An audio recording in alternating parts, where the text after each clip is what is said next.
Assalamualaikum warahmatullahi wabarakatuh. Perkenalkan, nama saya Didew Komla Pratiwi dari Fakultas Keguruan dan Ilmu Pendidikan di Universitas Ponggere Magalatung. Jadi di video kali ini saya akan menceritakan sebuah cerita rakyat dari Sulawesi Utara.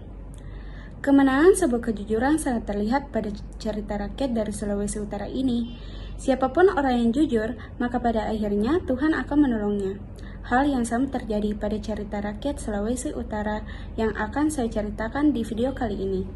Kisah ini menceritakan Segar Laki dan Limbat yang merupakan seorang pemburu. Apa yang terjadi pada Limbat dan Segar Laki? Kita ikuti kisahnya. Segar Laki adalah seorang pemburu yang luar biasa. Ia sangat jitu menembak hewan buruannya. Itulah sebabnya hidupnya tak pernah berkekurangan. Segar Laki memiliki seorang pembantu yang setia, namanya Limbat. Limbat adalah pemuda yang sederhana. Sejak kecil, ia sudah hidup sendiri. Jadi, ketika Segar Laki menawarinya untuk menjadi pembantunya, Limbat tak menolak. Sehari-hari, Limbat mempersiapkan keperluan berburu tuannya.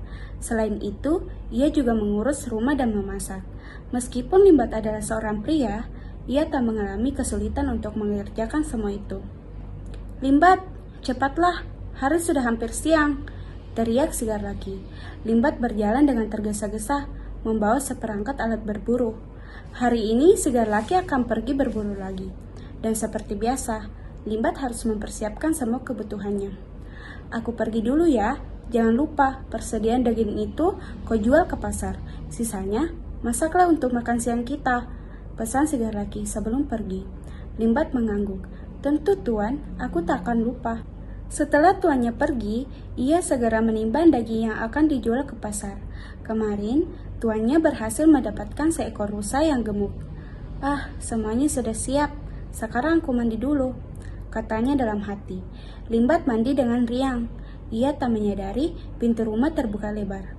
Seorang pencuri masuk dan mencuri semua daging rusa yang sudah ia siapkan. Pencuri itu juga mengambil daging yang Limbat siapkan untuk makan siang. Limbat sangat terkejut mendapati semua dagingnya hilang. "Astaga, siapa yang mengambil daging itu?" Limbat berlari ke dapur. "Ya ampun, daging yang hendak kumasak pun hilang. Gawat sekali, tuanku pasti marah besar jika tahu." Seharian itu, Limbat hanya duduk termenung. Ia bingung bagaimana caranya ia menjelaskan kejadian itu pada Segar Laki. Menjelang sore, Segar Laki sampai di rumah. Wajahnya terlihat masam, dan ia tak membawa seekor hewan buruan pun. "Selamat sore, Tuan. Hewan apa yang berhasil Tuan tangkap kali ini?" tanya Limbat dengan cemas. Sambil mendengus kesal, Segar Laki menjawab, "Ternyata aku tak sehebat yang kukira. Hari ini hewan buruanku lolos semua." Limbat terdiam. Ia bingung bagaimana menjelaskan kejadian yang menimpanya. Tiba-tiba, Segar Laki bertanya, "Berapa uang yang kau dapat dari hasil menjual daging pagi tadi?" Bagai disambar petir. Limbat pun kebingungan. Maaf Tuan, ada orang yang mencuri daging itu saat aku mandi," jawabnya terbata-bata. "Apa? Mana mungkin ada orang yang berani melakukan hal itu padaku? Aku tak percaya omonganmu. Atau... jangan-jangan kau sendiri yang mencuri dagingku," teriak Segar Laki. "Tidak Tuan, benar ada orang yang mencuri daging itu. Mana mungkin aku berani berbuat curang pada Tuan." Segar Laki benar-benar marah. Ia merasa sangat sial hari itu. Segar Laki terus menuduh Limbatlah yang mencuri dagingnya. "Kau harus membuktikan bahwa memang bukan kau yang pencurinya. Sekarang, ikut aku ke sungai," perintahnya pada Limbat. Meskipun tak mengerti, Limbat menuruti perintah tuannya. "Menyelamlah ke dalam sungai ini. Aku akan menancapkan tombakku ke dasar sungai. Jika tombak ini lebih dulu keluar daripada kau, maka kau memang tak bersalah.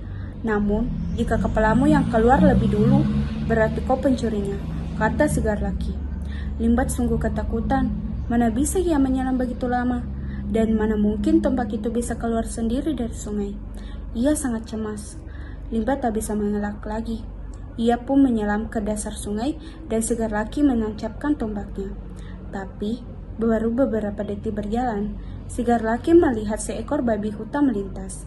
Ia segera mencabut tombaknya dan mengejar babi hutan itu. Sayangnya, Babi hutan itu lari dengan cepat, dan si Garlaki kehilangan jejaknya. Limbat pun keluar dari sungai dengan lega. "Tuan, sudah terbukti bukan aku yang mencuri daging Tuan," katanya. "Enak saja, itu tadi hanya kebetulan. Kau harus mengulanginya sekali lagi," jawab si Garlaki. Rupanya, ia masih belum percaya kalau Limbat berkata jujur. "Jika kali ini kau berhasil, aku baru percaya padamu," tambah si Garlaki. Terpaksa, Limbat menyelam untuk kedua kalinya. Dengan penuh percaya diri, si Garlaki sekali lagi menancapkan tombaknya. Tiba-tiba, "Aduh, kakiku!" teriaknya. Ternyata seekor kepiting berukuran besar mencapit kakinya. Si Garlaki kesal sekali. Ia lalu mencabut tombaknya. Sambil terpincang-pincang, ia berusaha memukul kepiting itu dengan tongkatnya. Untuk kedua kalinya, Limbat keluar dari sungai. Dalam hati, ia geli menyaksikan tuannya lari terpincang-pincang. Ia bersyukur kejujurannya telah terbukti. Limbat mengejar tuannya dan mengajaknya pulang ke rumah. "Maafkan aku, Limbat. Ternyata kau memang jujur padaku," kata si Garlaki. Limbat hanya tersenyum. Sejak saat itu, si Garlaki tak pernah lagi menuduhnya sembarang. Jadi, itulah tadi cerita rakyat dari Sulawesi Utara.